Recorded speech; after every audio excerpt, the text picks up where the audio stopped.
Hey, Chicago, what do you say? This is the CHGO Cubs Postgame Podcast, and the vibes are once again not great, not good.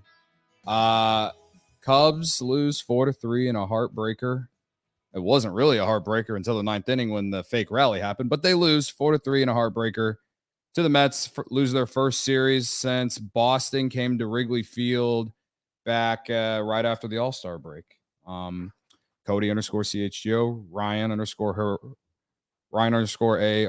Herrera. Welcome. Everyone hit the like button. Also, before we get to all the therapy, let's just acknowledge the most important thing outside of who you got on this podcast, and that is the summer of Mike Tauchman. The shirt has finally came, guys. If there's anything that's going to make you feel better about today, is that the summer of Mike Tauchman shirt with obvious shirts is here. As you can see on the screen right now. If you're listening via podcast form, there's a link. It should be in the description. What'd you say? Pinned. It was pinned on YouTube. It's linked in the description if you're listening on podcast form. Shout out to Joe Johnson from Obvious Shirts, and shout out to us for getting this together. People have been calling. Shout out to you for making it a thing. Right? I didn't want to say that, but thank you. There you go. Big of you to say, considering this love-hate relationship. Did the do. Yeah, so that's the good news. We finally got the shirt, and if it makes it any better, I'm Mike Tauchman. He's not the reason they lost tonight. He had 2 walks. So the summer of Mike Tauchman rolls on. And but yeah, so if you're in the YouTube chat, you should be able to find that link pretty quickly if you want to get that shirt. Again, shout out to Joe Johnson. He did all incredible work on top of Eric, who does a lot of our design work here at ALLCITY. So, okay, that's out of the way, and we'll talk about it all show probably. But Cubs lose 4-3. Should we just start with the ninth inning? Might as well. Okay, let's do it. So what happens? Seiya Suzuki leads off the inning with a home run, right? And he already had a good game. He had 2 hits. Mm-hmm. And on social media, when the lineup comes out, everyone's complaining about Seiya. And of course, Seiya has a great game because the matchup favored him very well. And, he showed up tonight, and I pray and hope to God this is a start for him to start ascending, to be the Seiya Suzuki that we all have been wanting and praying for the last 2 months. But he hits a home run. And then what happens after that? Tauchman walked. Tauchman walks, yeah. No, Jamer singles, then Tauchman. Oh, yeah. Walks. Jamer Candelario came up, singled. Tauchman worked a walk after that. And then Nick Madrigal came up to pinch hit for Miguel Amaya. And you're getting in my head. Okay. I was thinking, in my head, I was thinking they better not be putting Madrigal into bunt here. Mm-hmm. Like, I had this feeling in the back of my mind that was why he was pinch hitting in that situation. And then, they made the pitching change. I kind of forgot about it. Then Nick Madrigal walked back up, and the first thing he did was lay down a bunt. Yeah. So there you go. Yeah. I'll get to my thoughts on that here in a second. Madrigal bunts.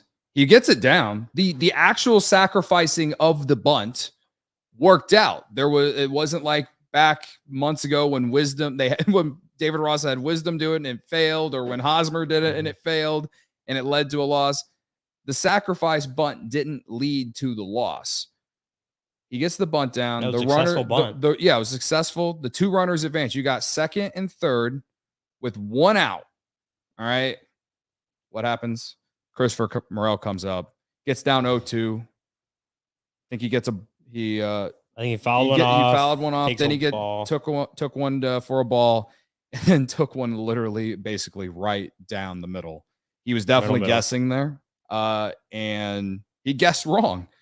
So he strikes out. And so with that happening, it basically negates the bunt, the sacrifice bunt, because now there's 2 outs. Nico Horner comes up. He works a walk on 4 pitches. They walked him on 4 pitches. And then Ian Happ comes up. Swings and miss, or no, called strike, swinging strike, foul, ball, swinging strike. He strikes out to end the game. And so the Cubs, who had 2 guys on with no outs in a 1-run ball game after Suzuki hit the home run, fail to tie the game. Now, my thoughts on the Madrigal bunt. Listen, the actual act of the sacrifice bunt, it all worked out. But what I don't like is that you're using a contact guy in a situation where you have guys on base. You're using a contact guy to you're sacrificing an out to put two guys in scoring position. And the thing is that makes it to where I don't like it is the fact that Morel is a guy, we've talked about it. He strikes out 30% of his plate appearances. He does it. It's not as bad as when he first came back from Iowa, but he still strikes out 30% of his plate appearances.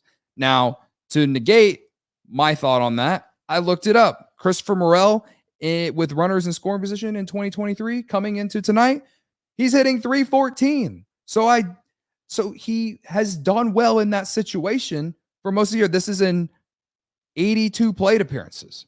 He's hitting 314 with runners in scoring position. So it's not like he's afraid of the moment. It's not like he hasn't came through in those situations. But that's, I guess, the thing that still bothers me about it is just the fact that you used a contact guy to get that bunt down, and then you really put a lot of pressure on Morel there to not strike out, and then he did. And then, Ian Happ didn't have a good night in general, but, him striking out at the end of the game just was like icing on the cake. I don't like the bunt there just because you're sacrificing an out. And and again, the Madrigal is a contact guy. I know his ground ball rate is high, so maybe you're doing it to avoid the double play. Maybe. I think he's fast enough to be able to get down the line, but then maybe it's first and third instead of second and third, one out, and Morel comes up, and who knows what happens. I don't think the bunt is the reason they lost the game, but just the type of players that were in the situation. You had a contact guy bunting, then you had a power threat who has the tendency to strike out a lot. You're putting a lot of pressure on him to not strike out in literally a game win or lose moment of the game. Basically, the moment Morel struck out, you're like, wow, like this is probably not going to go our way now. Yeah, I'm not a big fan of bunting in general. Some situations it may make sense and the logic makes sense. And, if Morel puts the ball in play, gets a base hit and they get two, then Ross looks like a genius for doing it. But that's the risk you run when you pretty much take the bat out of Nick's hands. You have him bunt, move the guys over. You got one out, and then you put a guy in Morel who we've talked about it. His plate approach has improved. He is maturing as a hitter. Yeah. He's willing to take the walk. He's not swinging out of his shoes on every pitch, but he also is a guy that strikes out just at a higher clip than most hitters, right? Or not even most hitters. He strikes out at a higher clip. Not specifically on that. Like that was, like you mentioned, a ball right down the middle, a middle fastball. And I mean, my thought is he had seen 4 fastballs prior to that. Maybe he was guessing off speed and different movement, and he got that 5th fastball four seam. Maybe I don't know for sure if that's exactly what Morel had in mind, but maybe that could have played a part in why he sat and watched a middle fastball just blow right by him. But yes, you run the risk of that with a guy that strikes out at a higher clip when you have Nick Madrigal bunt, a guy who's a high contact guy who's definitely been hitting better. Yeah, that's what happens. I didn't love the bunt. I still didn't really agree with it. I didn't agree with it at the time. Yeah, like I said, if it works out, it works out, and Ross is like a genius. But this is one of those instances where it doesn't work out, and then he looks like he's got to explain why he did it, right? This goes back to like what we were talking about with David Ross on the pregame show the other day, right? Like how we talked about when you lose, it's the manager's fault, and when you win, no one wants to give the manager any credit. Of course. Listen, the inning started with Adam Ottavino coming in there, throwing meatballs to Seiya Suzuki, and then he gave up another hit to Candelario, and then walked Tauchman, and then they changed pitchers and went to Phil Bickford, I believe, correct? And maybe David Ross.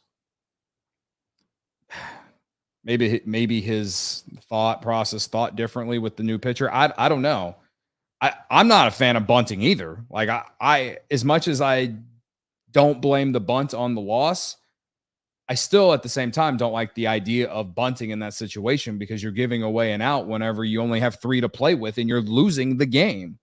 I think that considering how good a contact that Madrigal makes and how well he has played offensively for the most part since coming back from Iowa back in June, and even since he's came back from his last injury, I feel like even if he did hit a ground ball to short or something, he would have been able to beat out a potential ground ball double play. And if he didn't, then you still got a guy on third with 2 outs, and who knows what happens with Morel then, or if Horner, whatever. There's all those different scenarios that could have happened. The one that the Cubs chose, it didn't work out and they lost the game. So we have to sit here and criticize it for the next, 48 hours because they don't play a game tomorrow. But yeah. Sorry, I want to interrupt. For the Madrigal thing, I guess this is Guy Finley's comment in the chat. They probably had Ross talking post-game on Marquee. But that Rossi just said he had Madrigal bunt because he had a good contact hitter behind him. I will say that looking at Morel's stats, looking at just the way that the season's evolved, his contact quality, his contact percentage, like that has all gone up a lot more. And that's part of when we talk about the maturity, the better plate approaches, the willingness to, maybe shorten the swing and whatever. That is all true. That is all very true. He does still strike out. Like the overall strikeout rate is pretty high, even though that's also come down because it was above 40% there at one point this season. It has definitely come down, but it is still high. And again, that's the risk you run. I see a lot in the chat about just Happ not being a clutch hitter. I understand the criticism of the lineup and having Ian Happ bat third. He hasn't been great in that role for a while. I think we've all seen it, right? Yep. He's had some struggles there. He had a few weeks earlier, is it early July or end of June, whenever it was, that he just struggled overall. I'm looking at his high leverage stats on Fangraphs coming into today: 167 WRC plus, 938 OPS. Like, he has been pretty good in clutch situations right there. He just struck out, right? Like, he struck out with the bases loaded at the end of the game. Like, he struck out there, and people have pointed out that having, if Bellinger's batting third, that's his, he's up at the plate instead, which is another fair, valid thing as far as the lineup construction. But I don't necessarily agree that Happ's been unclutched this year. The numbers say he's been pretty solid. He struck out today. I mean, even since July 15th, since right after the All-Star break, he's got an 880 OPS. Like, he's been better the last few weeks. They lost the series, and when you lose series, you're going to see guys who have been performing well probably have an off game or two. I mean, that's what happened. This is the first series loss since Boston came to Wrigley Field, and so you saw some guys struggle. Even Cody Bellinger, 2 days in a row, multiple strikeouts. Like, what? That hasn't happened literally in over a month or two, maybe. Yeah. I mean, I was someone way before the All-Star break that was talking about how they needed to move Ian Happ down a little bit because and that's still valid. And he wasn't, because he wasn't performing well enough out of the 3-hole. I'm not even just saying in with runners in scoring position. I'm just saying is just like what a 3-hole hitter should be. He's got 12 or 13 home runs on the year. He's gotten hot here a little bit in the second half, and like, that's great. I hope he bounces back when they go to Toronto and he gets back on the right path. But tonight he wasn't great. And again, like, you're not going to win every series, not going to lose every series. But to your point though, I still don't think there's a lot of people who are thinking that Morel shouldn't have been in that spot. And it's just like, again, 314, 383, 557, 151 WRC plus with men in scoring position in 2023. I don't understand. So I know we got some super chats, so let's get to them real quick. Braggs, if you want to help us out. Mariano 499. Stop batting Happ third. He has a worse batting average than Suzuki. your best hitter needs an at bat. Well, that's where I come. That I'm not saying batting average explains everything. I'm not saying batting average is a good barometer of a good hitter. I'm saying it's not. but I will say that again. I understand the criticism of the line of construction itself of Happ batting third there consistently versus moving someone up in the order versus moving him down in the order. I understand that side of the argument. Right. But thank you, Mariano. I appreciate it. Yeah, I appreciate the super chat. Again, like I do think there is good reason to want to have Happ maybe batting fifth. That's something that I've wanted is to have Ian Happ batting fifth, but he's been hitting of late. So I haven't complained about it a lot, but before the All-Star break, it was an issue of just his overall production out of the 3-hole. But again, tonight didn't have it. William Ferris, $5. I think I saw on my computer that it's the first time he's ever sent a super chat. So thank you, William. That ground ball double play early killed the Cubs from the bad call strike on Happ, called 3 on Wisdom. Yeah, what inning was Morel that? Is great, but not situationally. Swing the bat, Seiya look good. Well, I've explained the Morel stuff. I know what he's talking about, the ground and the double play. I don't remember exactly what, but that was like one of that inning. I think Wisdom struck out on a bad called strike 3, and then Happ's had a couple bad called strikes in that at bat that ended up in a double play. Like there was, I will say the umpires weren't great today. Yeah. They actually got better that 9th inning. We were kind of commenting on it that like some of those outside balls like felt like they would have been called strikes earlier in the game. So the ump was a lot better in that 9th inning. But there was definitely some, it's hard to just like kind of pick on umpires like for every single ball that they make or bad, ball. What am I trying to say? It's hard to pick on umpires for every single call they make up because for the most part, they get the high percentage of calls right. But they do change at bats if they get them wrong in a certain situation. So I always understand the criticism on that. The umpire, was better in the 9th inning, but there was definitely situations earlier in the game that people have pointed out that had calls gone a little differently. At bats may look differently. Run scoring opportunities may go differently. That's, when we talk about robot umps, challenge system, that's where I'm at. I don't want the full robot umps, but a challenge system. What me and you saw in Iowa, the ability to quickly challenge it. Oh, it was actually a ball. Okay, a few seconds. That's all it takes. I am with that. I don't want the entire game called by robot umpires, but a challenge system fixes this aspect of human error, right? That's where I'm at. I would take that. I would. What we saw in Iowa was very fast. They put it up on the video board, and you could see it's basically like what you see on TV, but they showed it at the ballpark, and it was like it literally took 30 seconds, So, and I think I read something about this months ago, or at least a month ago, that is like it's not going to be implemented at major league level next year still. So I don't know why not, but there's got some serious I hate having to sit here and say that the umpires didn't help the Cubs out in certain situations when it wasn't the Cubs' fault that things didn't go their way. And like that situation is one. On top of that, the Cubs were 0 for 6 with runners in scoring position tonight. They left 9 on base, 2 including in the 9th inning. So, I mean, I don't know. There's definitely reason the Cubs lost the game. I'm never going to say that the umpires are the reason the Cubs lose a game. It's very, very, very rare where I would say something except for there was that one random game this year where I remember Luke put was it Phil Cuzzy? I think we had a whole first half of the show just slandering that guy because of some of the worst umpiring. Well, then Ron Kolpa comes back and turns around the Cubs season by calling all those balls for Leiter against the Cardinals. Remember that one? Oh yeah, that turned around the Cubs season, so it evens out. That's fair. I guess it evened out. Big of me to admit that. Big of you to say that to all of us angry people here right now in the chat. Yeah, the chat is not happy. Yeah. We got another super chat. Derek R 499. Happ goes 0 for 5 tonight. Can't happen with your 3-hole hitter. Guys have bad nights, but he's been struggling to hit for a while. Move him to 5th or 6th. Didn't you say his numbers since the All-Star break?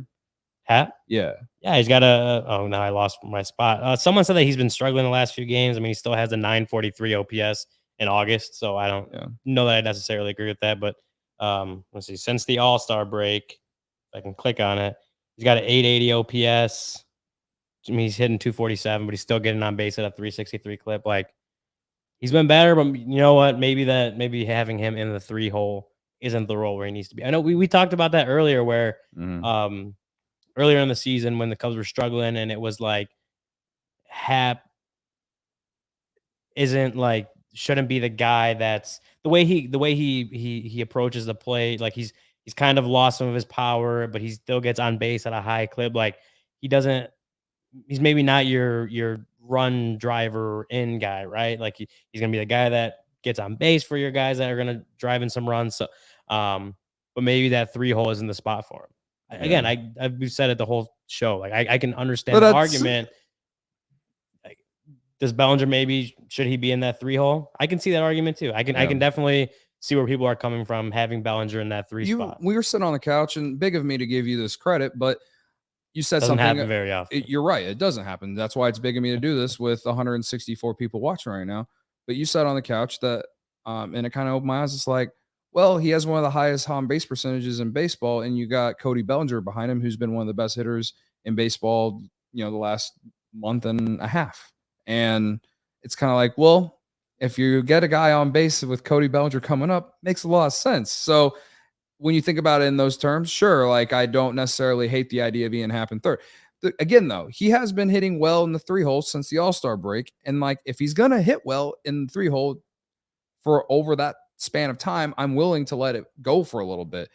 Overall for the season, I don't think he's been great there. That's for sure. Especially in the first half, especially in like May, especially in, just very long stretches in June and July, it felt like. So again, it's the first series loss since Boston. Yeah, if you look at the chat, though, the sky is falling. Oh, for sure, for sure. And listen, I'm not sitting here telling people to. I'm not trying to talk people off the ledge or on the ledge or whatever. I understand that we've been in this like mode of like, we got to win every single game because for most, like, that's as soon as the second half started, we were like, they have to win every game. This, like, buying or selling rides on every game. Guys, they bought, and even though they lost tonight, the Reds lost tonight. So they fall back to 2.5 and games back in the NL Central, and I believe they're like right on the outside looking in, like a half game out of the wild card now because Miami won. So I think that they beat the Reds, and so I think that moves them up to that final wild card spot. All I'm saying is that there's still a lot of season left. Will this be a game that we look back on and blame for if they miss the playoffs? I don't personally. I will have probably already forgotten this game. There are at least 5 or 6 other games that the Cubs clearly should have won that probably if they win those games, they're probably in the playoffs if they miss the playoffs by a game or 2 at the end of the year. A lot of teams can say that, right? This is not one. I feel like the only thing about this game that annoyed me was the fact that you led early and you just couldn't continue to add on. That you got the leadoff home run from first pitch. Yeah, first pitch of the game. First pitch of the game, Morel hits a home run after everyone complained in my Twitter mentions that he was even in the lineup instead of Tauchman. Big of me to say is the Mike Tauchman guy. And then everyone complaining about Seiya Suzuki. He hits a triple and he scores on a wild pitch later that inning. And then they just they couldn't add on. If you're only going to score 2 runs for 8 innings, you're probably not going to win.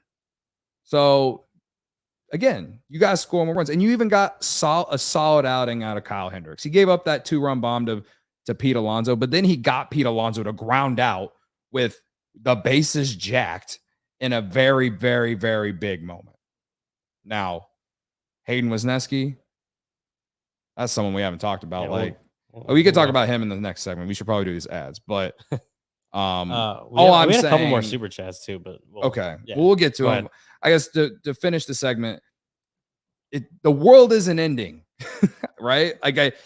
They have an off day tomorrow. They haven't had an off day in 16 games or whatever. They played 16 straight games. I think it was 16. Yeah. So they finally get an off day tomorrow. You get some more rest for your bullpen. And they announced that Javier Saad's going to start on Friday instead of Drew Smiley. So at least you have a little bit of faith going into that game. I know, because I know everyone is so down and out on Drew Smyly. So there's me talking everyone off the ledge. All right. Now, what I will tell you. Well, I will say that I do understand that is a frustrating loss. It is a frustrating loss. The Mets are not a good team. They don't have it. Like they gave up, or they traded David Robertson, who was their closer after Edwin Diaz was hurt. Right. Obviously the Cubs wish they could have gotten to that those high leverage, or would have gotten to the back end guys that came in, like Phil Bickford. They wish they would have gotten to him. Obviously the Cubs do. So I understand the frustration, because those are all, the first game, Pete Alonso 2 home runs. Yesterday the Cubs managed to take that one.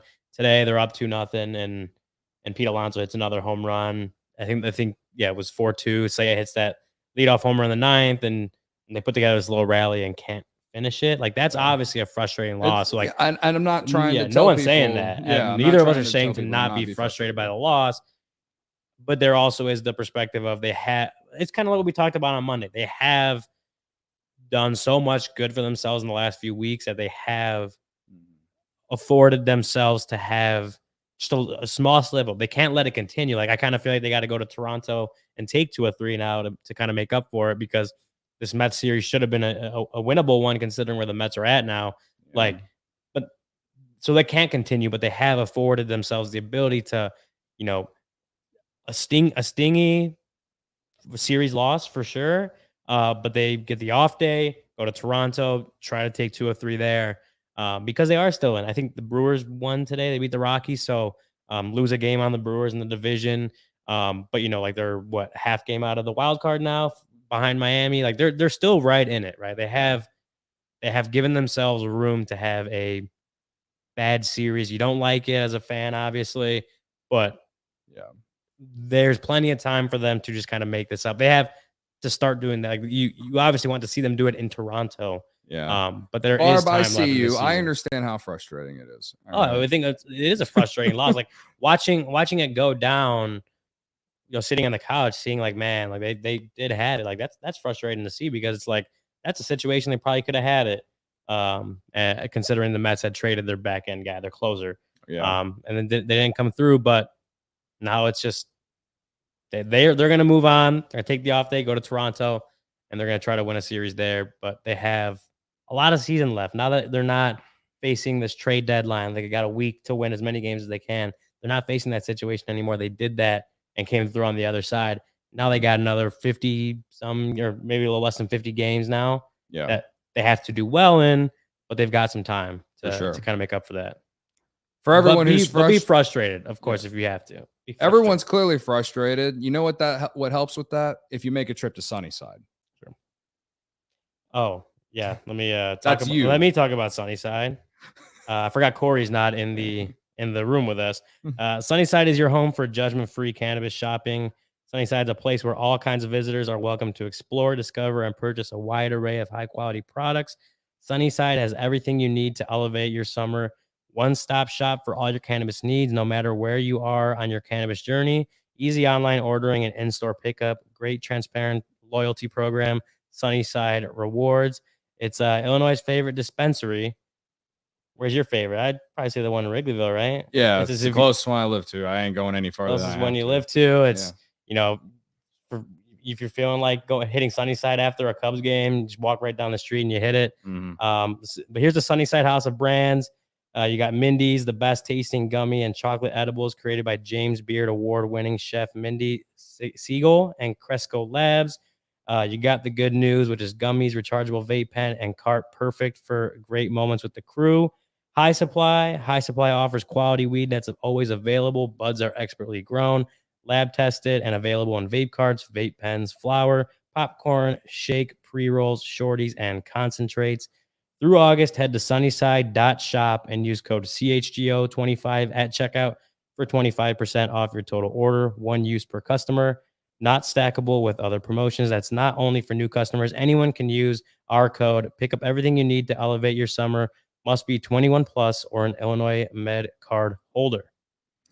And nothing goes well with your dispensary like college, guys. Students are just like you. Full-time jobs, families. You like that, don't you, Ryan? Full-time sports fandoms. I know I'm really good at these like transitions. I'm getting there. Luke Stuckmeyer will praise me one day. Go back to school to earn a respected degree at Lewis University, 35 miles southwest of Chicago and Romeoville. Ranked as one of U.S. News and World Report's top-tier colleges, Lewis partners with numerous employers for tuition discounts and offers evening, online, and blended formats to help you balance work, family, and education. Faculty bring real-world experience and instruction to the classroom, which is immediately relevant to your career. They offer career support and academic resources for adult students looking to complete your bachelor's or master's degree or enroll in a professional certificate program. Lewis has the right program for you. Lewis offers several career-focused programs that will set you up for success. We're just going to name a few here. Last night when I read this out, I was telling you about, criminal justice. We got data science, computer science, cybersecurity, finance, business analytics, a bunch of other stuff. So discover how a degree from Lewis can help you build a better world. Learn more at lewisu.edu/you can do this. There you go. Before we move on here, and we're going to read all these super chats again. If you're just joining us, if you're just joining a therapy session, we did make the Summer of Mike Tauchman shirt. You can see it on the lower thirds here on the screen. If you're on YouTube, again, it's in the podcast description. If you're listening in your ears, driving to work the next day, it's tweeted out everywhere too. Yeah, it's tweeted out everywhere. Again, shout out to Joe Johnson from Obvious Shirts for helping us do this. And we love him and he loves us. Obviously, if you've been watching us on YouTube for the last year and a half, you've seen all of us wear Obvious Shirts around here. So we have a great relationship with him. So I'm happy to officially make the the CHGO and Obvious Shirts collab happen. So and for it to be for the Summer of Mike Tauchman, who would have thought? We'll be talking about it in 10 years when we're asking ourselves where we were for the Summer of Mike Tauchman. All right, let's do some super chats and then we can talk about Hayden Wisneski. What we got, Brags? Michael Thiel, I want to say Michael, $5. Michael. I've been screaming this for over 2 months. Happ is not a 3-hitter. Why is Ross limiting at bats for season with Belly and four spot? Happ should be 2 or 5. Again, we've talked about it. Well, and I don't even hate the idea of him being a 2-hitter. Me neither. Because if I actually would have rather than move him up in the lineup. Because if he has. I guess I didn't look up the updated stats going into today's game. He had a top 20 on base percentage in all of Major League Baseball. Mm-hmm. Like having that in front of Cody Bellinger, who is he's your best hitter, your best run producer right now. Like having a guy like that who you feel confident in getting on base ahead of Cody Bellinger is a big benefit for that. Yeah. So I don't even hate the idea of him moving to 2.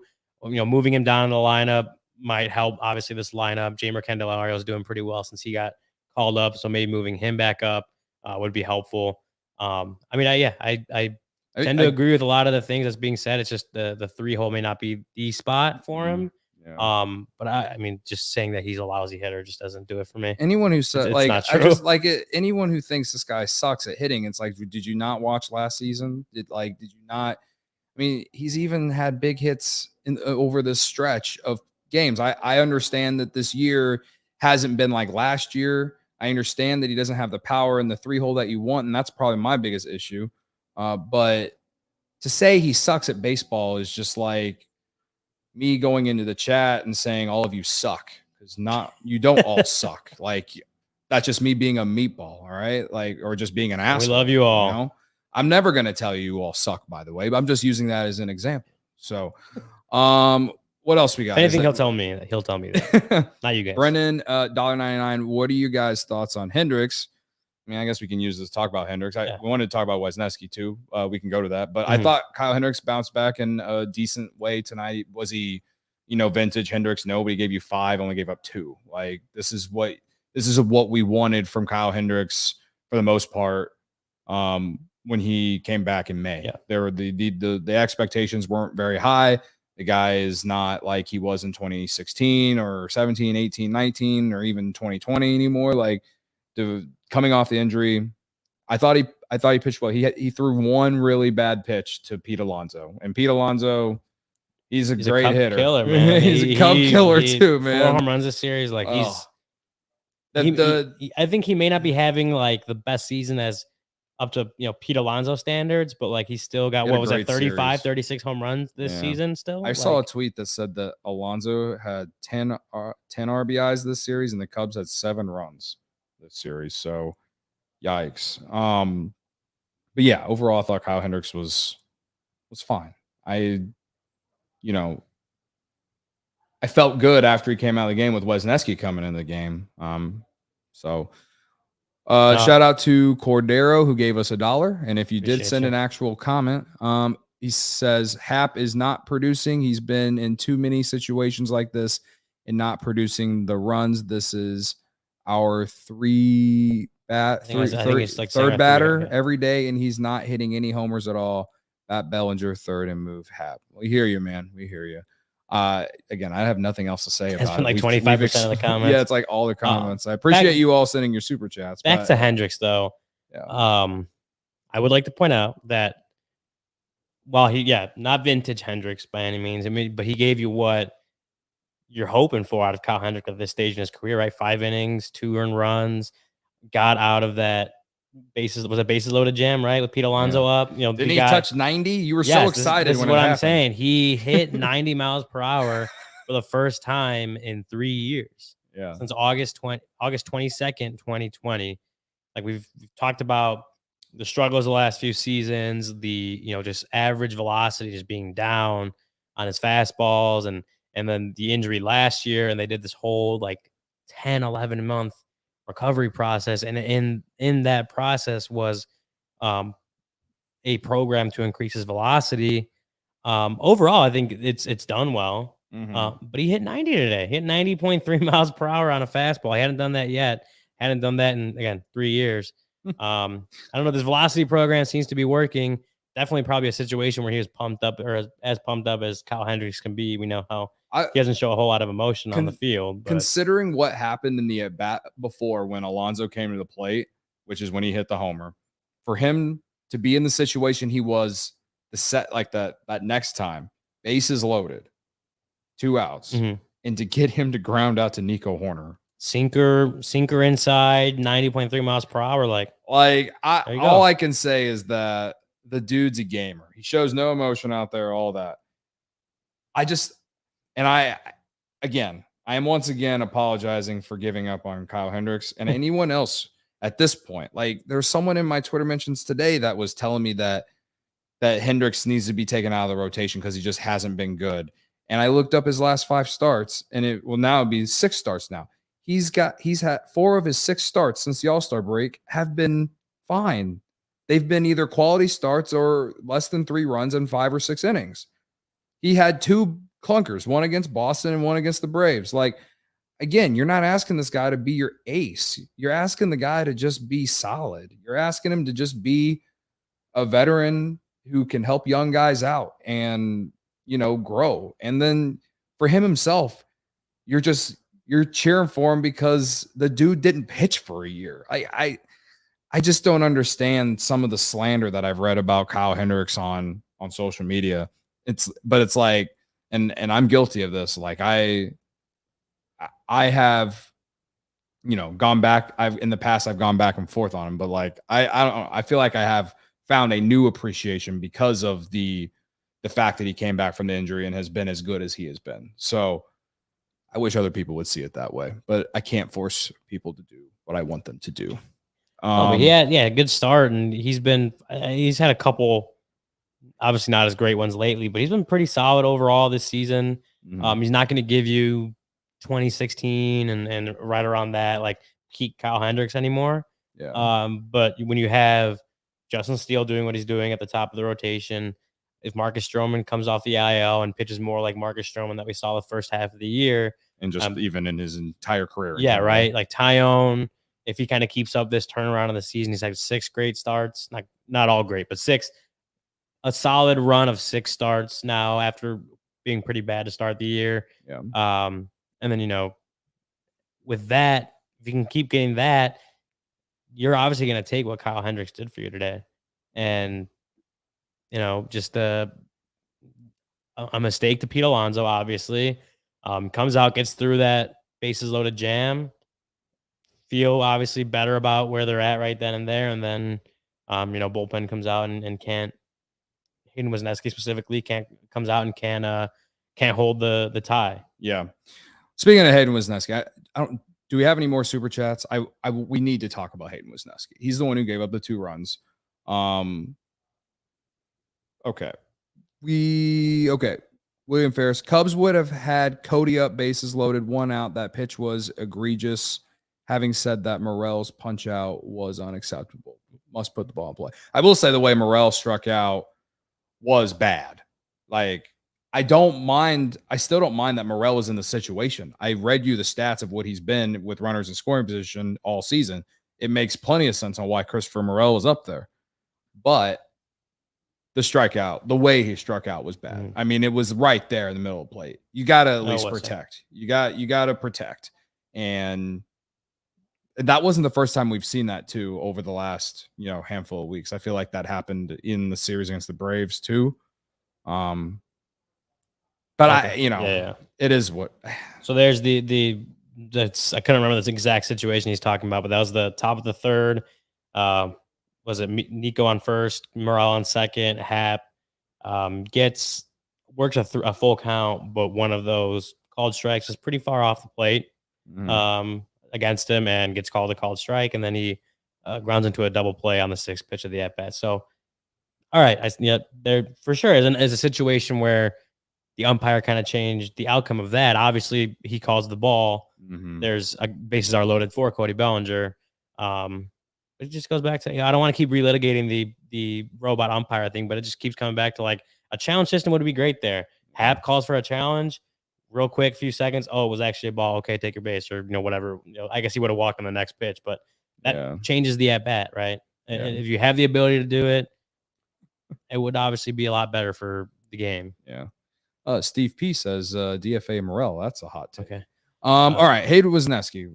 Again, we need to talk about him.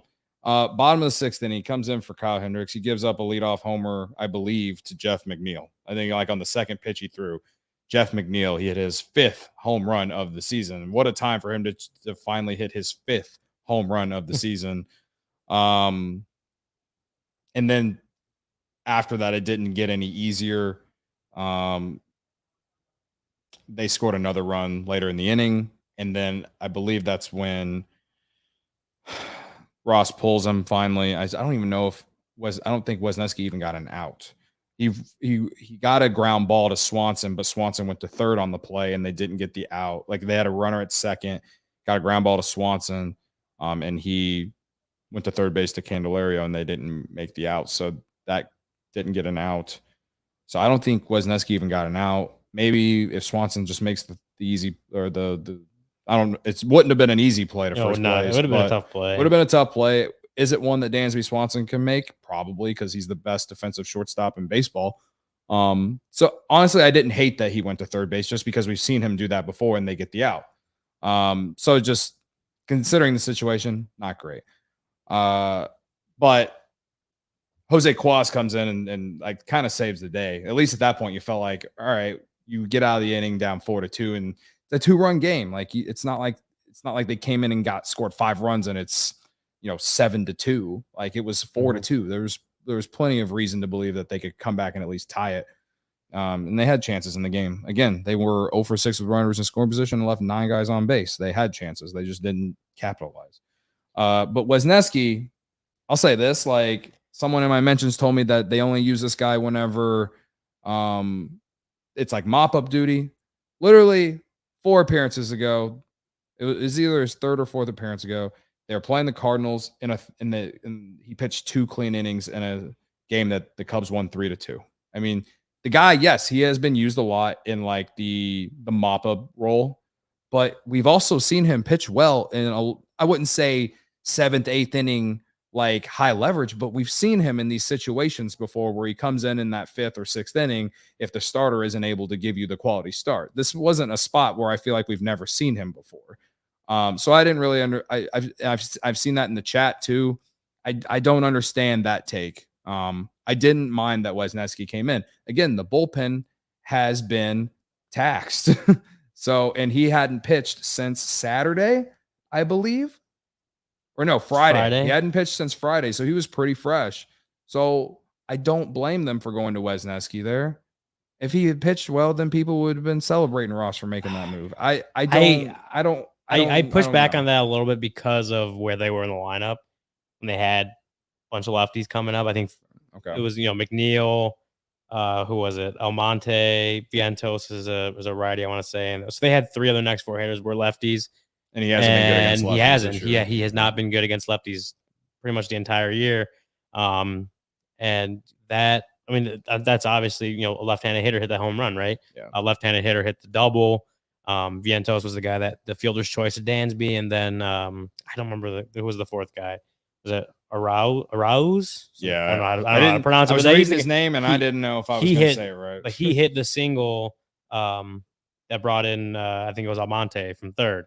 So that's 3 lefties are the ones that did damage against Wisneski. So that's why I push back and say bringing him in there, or maybe it just wasn't the right situation to put him in. Okay. It is, I guess in one way it is going to, the bottom of the order, and maybe you feel better about him there than you do the top of the order.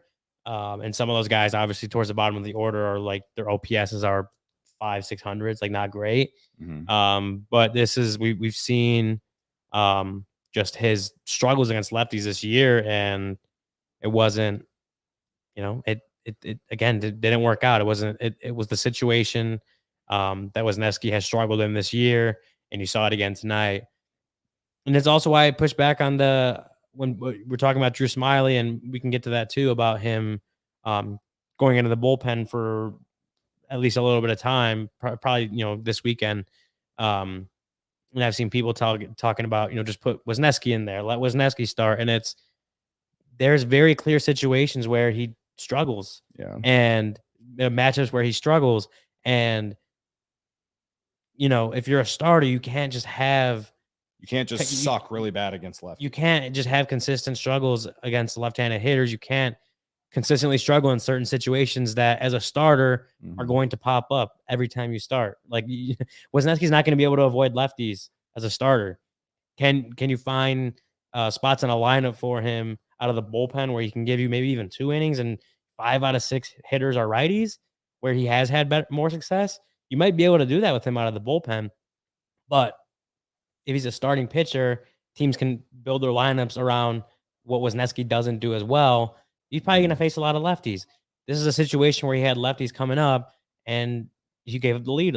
He gave up the lead against the lefties, and so it's a situation where he struggles. We've seen it this year. That's why he struggled, consistently. That's why he struggled as a starter to start the year. That's why they're starting to pick more situational spots for him where he can thrive.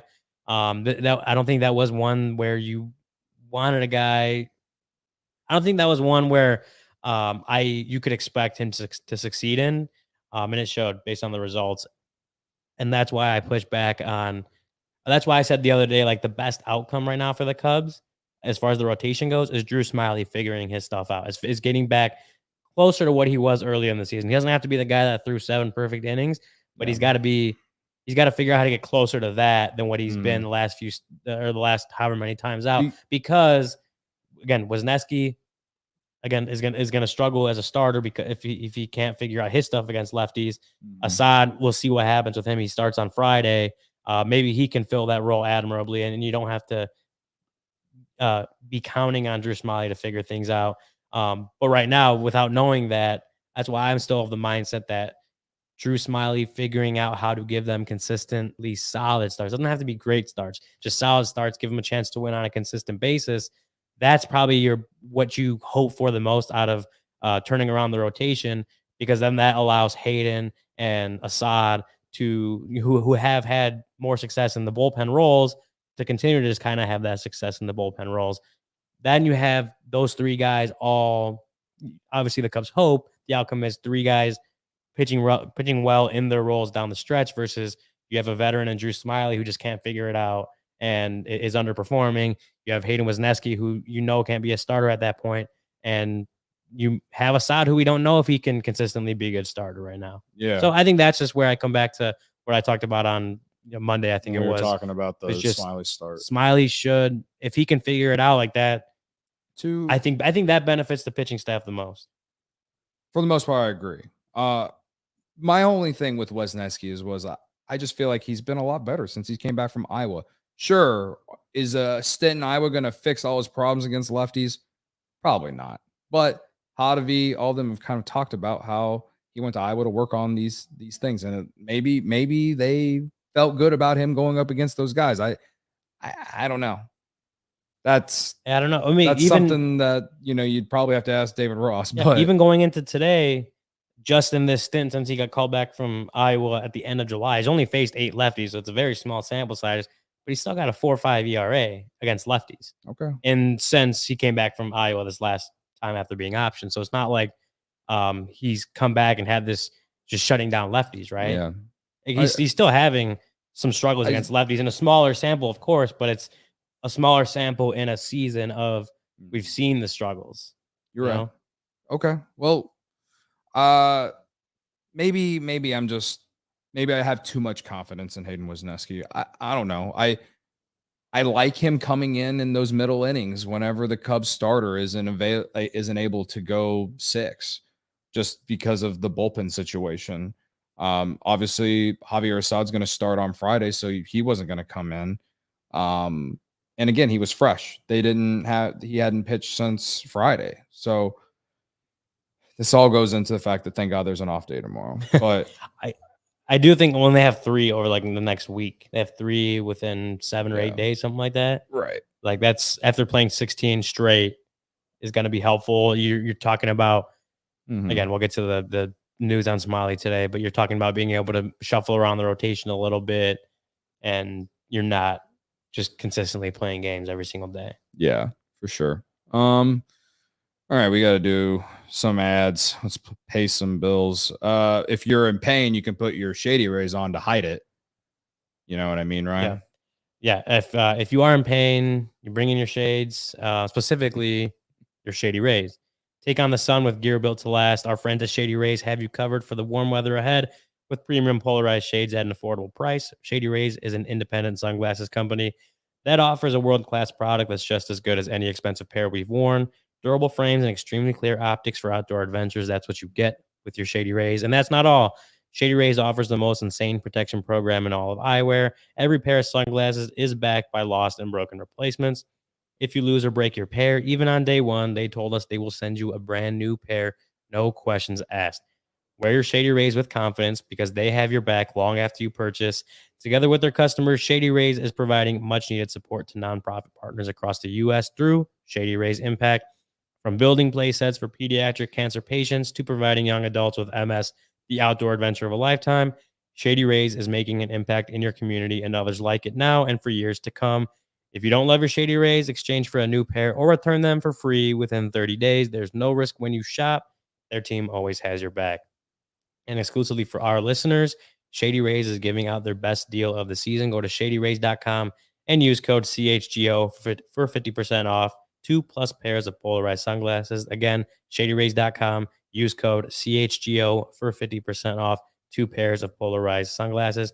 Try for yourself the shades rated 5 stars by over 250,000 people.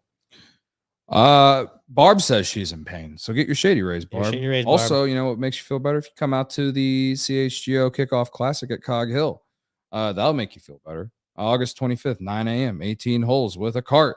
Get an exclusive CHGO and Pins and Aces golf towel for all the players.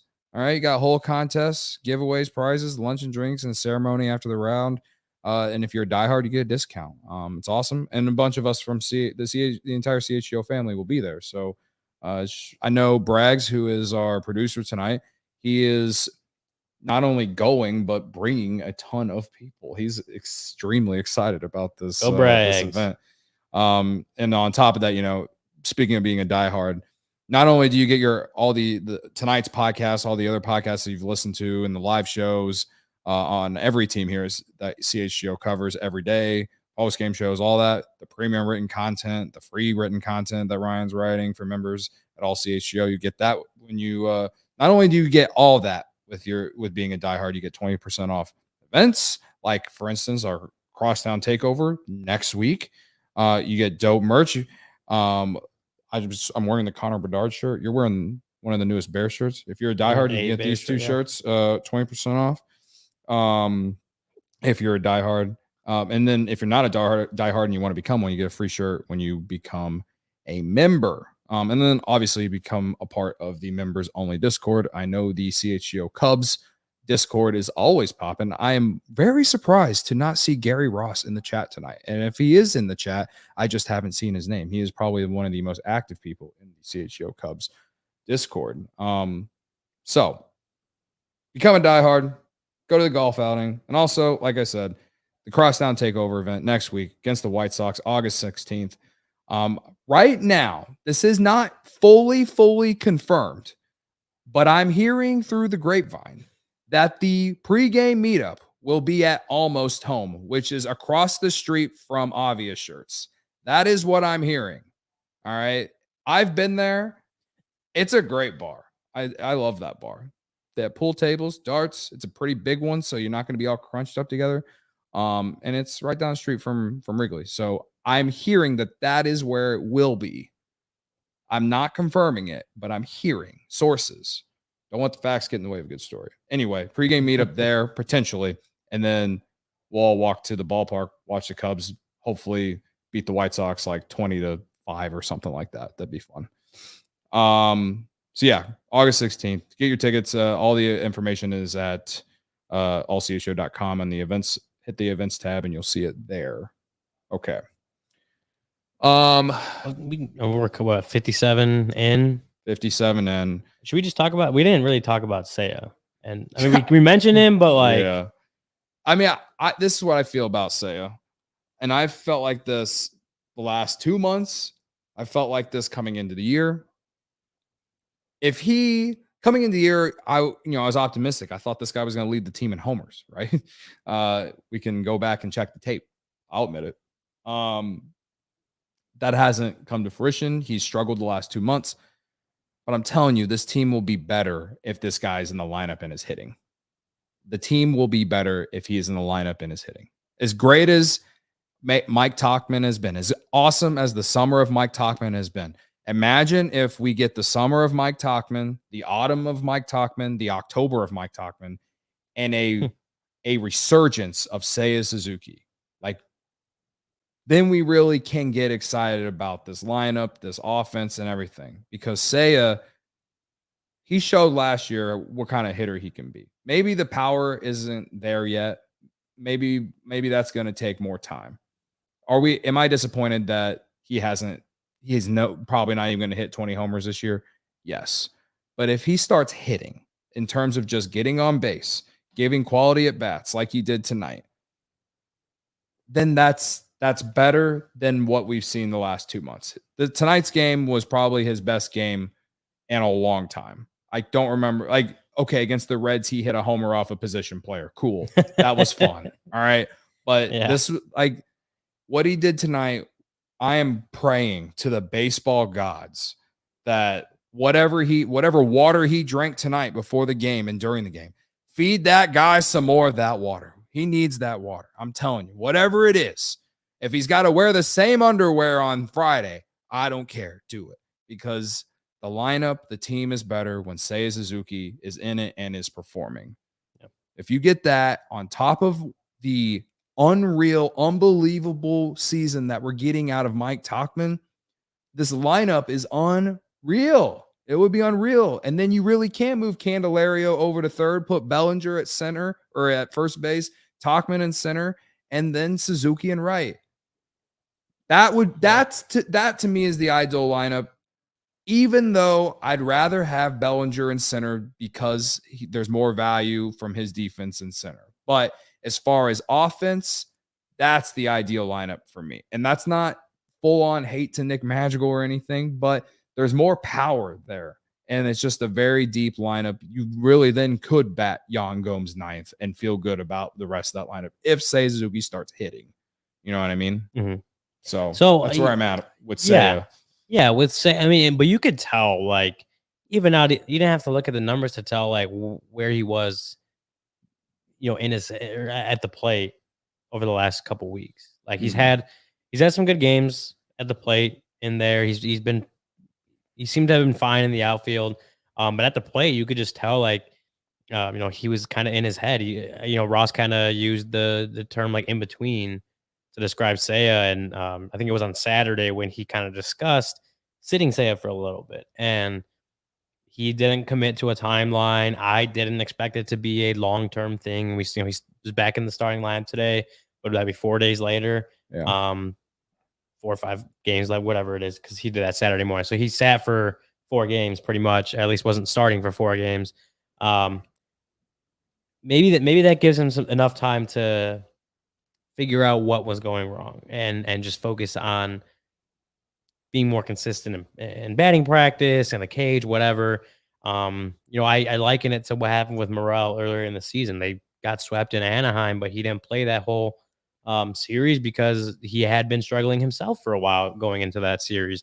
He sat, kind of just worked on things behind the scenes, and he came back and he's been a much better hitter, much more consistent. That was 2 months ago now, right? Seiya, we'll see where this goes. This is absolutely like a game you wanted to see from Seiya. He was the big pro of this game. Oh, for sure. Like, this was the game you wanted to see from Seiya coming off just the struggles he's had. Yeah. I'm looking at it since coming into today, since the start of June, he had a 588 OPS. He was hitting 280, but he was hitting 213, on base 280, the slug of 309. So yeah, 588 OPS. It wasn't good, and that's a large sample size. But I'm with you in that if this team is going to do anything, if this team can make a really good stretch run, maybe make some noise in the playoffs if they get there, like, they need Seiya to be good. Mike Tauchman's been great in filling in for whatever role he's needed to. Cody Bellinger's been one of the best hitters on the planet for over a month now. And those two guys are helping make up for it, because even while Seiya struggled since the beginning of June, like, the team really hasn't. The team has been in a pretty solid stretch, especially since the start of that San Francisco Giants series. They've been in a great stretch, even while Seiya struggled. So, like, obviously you give credit to the rest of the team for picking up a little bit of that slack all around, putting together good offensive performances. But, Seiya's your big money guy. Seiya's your guy that at least the front office and there's the Cubs in general are hoping is your right fielder for the next, your starting right fielder, everyday right fielder for the next 3 years after this. And you've seen stretches of how good he can be at the plate. You saw the beginning of his career last year. You saw, I want to say, like, his September last year was really good. He's had some stretches. His May was pretty good this year. Like, he's had stretches. It just hasn't been put together for, the long haul. Right. And maybe that break is it. Like, we'll never know. We won't know until we kind of get to the end of the season and look back at what he's been able to do coming off this break that Ross gave him. But this could be it, right? Home run, a triple. Like, this could be the kind of game. He lifted the ball today. Right? This could be the game that he had one ground ball. The one out he made was a one ground ball. This may be the game that he needed to just show himself, get that confidence back, know that he's in the right place. Small break. Obviously, it's not like he got a whole IL stint or anything like that. Like, he had a small break to just kind of take a breath, see if he can work on some things behind the scenes. And he comes out and puts together a game like this. You obviously need to see it continue. But it was a good sign from Seiya Suzuki to have this kind of game. And the Cubs, to be at their best, they're going to need Seiya Suzuki to be good. They're going to need good Seiya Suzuki to be at their best these last 2 months of the season. A little less than 2 months, but you know what I mean? Yeah. They're going to need him to be at his best, because a really good Seiya Suzuki takes a lot of pressure off of the rest of the lineup to perform. Takes a lot of pressure off guys like Bellinger and Happ, especially. Bellinger and Happ, Tauchman, right? Like, for how long they put Seiya Suzuki batting fourth all season, that showed how much confidence that David Ross had in him. So if he starts hitting, he's going to find himself back at the, in the middle of that order again. And I want that for him, and I want that for the Cubs. I think we saw him in certain stretches last season. I understand that a lot of those games didn't matter in the second half, but his second half of last season was phenomenal. There was a reason that I, predicted or thought that he could lead this team in homers. He finished last season really well. The oblique really set him back going in this year. He had a hot May though, but then just things really fell apart here in June and July. So I'm hoping his August is something. And I tweeted about this, whether it was last week or maybe the week before, I can't remember, but I was saying something along the lines of like, they need to give Seiya like the Starlin Castro treatment. In 2015, Starlin Castro really struggled offensively in the first half of the year. Then second half of the year, he's still kind of struggled. And then they benched him for like 5 games. Then they moved him to second base and gave Addison Russell the shortstop position. And and Castro took off from there. Now, you're not going to move Seiya to a new position, but I'm just saying, I'm hoping that this type of break that they gave him allows him to take off now. Because like this game is such a mental sport. Hopefully he's cleared his head and he's just, again, trying to get that confidence back. And again, like we both have already said, they need him to produce for this team to really be as good as it can be, in my opinion. And we'll see how what the lineups look like, right? Like, was this a get him in against a lefty, see what he could do against a lefty, like kind of maybe ease him in isn't the best word, but like, okay, this is a situation we feel he could thrive in or do well in. Let's get him in here and then, see where the lineup goes from there. Is this a situation where he's not back in the lineup every single day, but maybe more situational platoon style before he, as they try to see if he can kind of put this all together? Maybe. I don't know for sure. We'll see how the lineup evolves from here. But like just in general, as we're saying, like this is a very good start to this post break stretch of his season. I will say this before we go to who you got and get out of here. Seiya Suzuki can't be the reason that Mike Tauchman is not in the lineup. That I will say that much too, because he has been the hottest hitter in the lineup. And I understand everyone's frustration going to the night that he was in the lineup. Him not being in the lineup to start the game is not the reason they lost the game. Christopher Morel hit a leadoff homer, and Seiya Suzuki had 3 hits tonight. Tauchman not being in the lineup is not the reason they lost tonight. I will say, though, that you have to have him in the lineup. You have to have him in the lineup. I don't know how you're going to do it, especially if they do go back to trying to play Seiya every day. So if Seiya's in the lineup on Friday, Tauchman better be in there somehow, some way too. And and how are you going to do that? Are you going to have to take away time from Morel? I hope not. I don't know how they're going to do it. Are you going to play Bellinger at first and then allow and let Tauchman play center, then move Candelario to third? Like, that's something that I want to see happen eventually if Seiya starts to hit. But again, I kind of like the idea of, situational platoon to start here with Seiya. See where it goes. But if they do just start throwing Seiya back in there, all I'm saying is they can't sit Mike Tauchman because of this. Yeah, so if that's happening, it has to be because Seiya's doing really well. Yes. Like, Tauchman cannot just lose a spot that honestly he earned. He played it. really well. And he's played a solid right field too. He can't just lose all that playing time if Seiya Suzuki's not playing well. Like we talked about it when they made the decision, like this is a win now. Like we need to win, winning over development right now. Like that was the move. That was the type of move that David Ross made by sitting Seiya for the last few games. It still needs to be that. If Seiya's not performing, you can't. It's not like a situation where you can just keep throwing him back in the lineup. Like if he's taking time away from Tauchman, it's because Seiya has been playing really well. Like that's what needs to happen. Right. And that's the only reason that should happen is because Seiya's come back and is hitting really well. If that's the reason for Mike Tauchman losing playing time, I think you're okay with that because again, I think for the team to be at its best is because of Seiya. Is Seiya improving and playing more like closer to the ceiling that he has as a hitter. Yeah.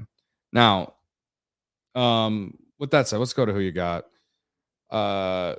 Luke took Bellinger, you took Swanson, Corey took Candelario, Brendan took Nico, and I took Seiya Suzuki. There you go. You got it.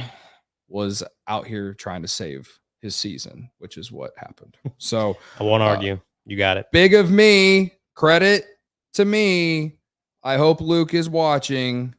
He probably isn't. He's probably sleeping or putting his kid to bed. But he's got to be up in like 5 hours. Anyway, And before we get out of here one more time, one other thing about the lineup. And I know Patrick Wisdom isn't going to play every day. I don't mind him getting one start a week, but whenever you're trying to win the series, like, God, did it have to be today? Why couldn't you just play him on Friday? I don't know what this. I think Patrick Wisdom at this point, he should be in there for pinch hits, a power hitter off the bench. The lineup's just so deep, and I understand he did, like, we talked about the situation. He got called on strikes for a really bad call tonight, whatever.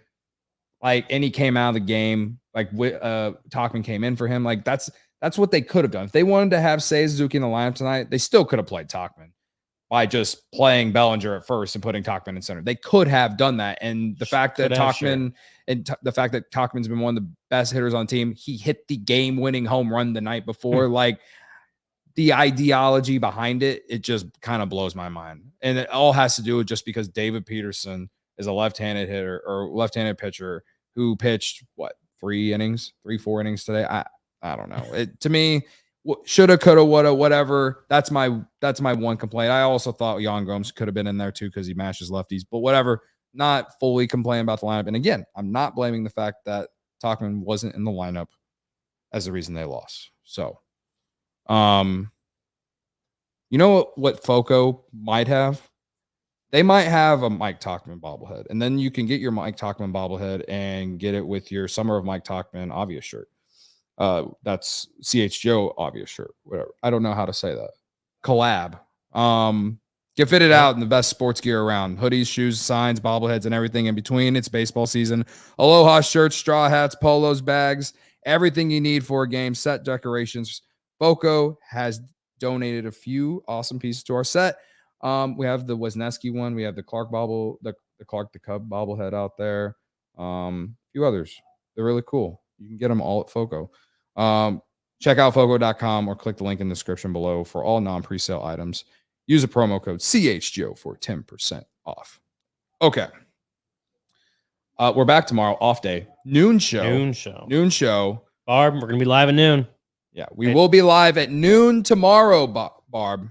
And anyone else that doesn't know if we're live. Before you get out of here, if you haven't got the Summer of Mike Tauchman shirt, get it. This is great. There's 2 different shirts on the screen. I love the graphic. The one with the graphic, by the way. I think that's the one that I'm going to wear the most when I get it. Again, shout out to Joe Johnson. Buy the shirt. He's been texting me. We've already had a nice handful bought. So seems like people like it. So again, I appreciate everyone for understanding and playing along with the bit. And I appreciate Mike Tauchman for being absolutely unreal. So that is why we're here. Again, show tomorrow at noon. Me, you, and Luke. Is Luke back? Luke is back tomorrow. Us? He's back tomorrow. It'll be our last show of the week. So make sure you tune in.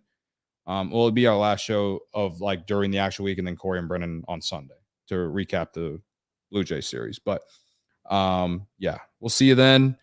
Noon tomorrow. Cubs lose 4-3. It was a heartbreaker, but you know what?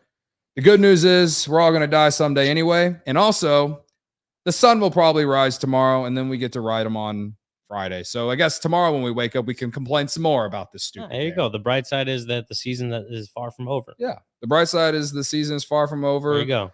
And, we live to complain. So come complain with us tomorrow at noon. You know what I mean? There you go. Thanks for dropping in to check out the CHGO Cubs podcast. We'll see you tomorrow. Bye.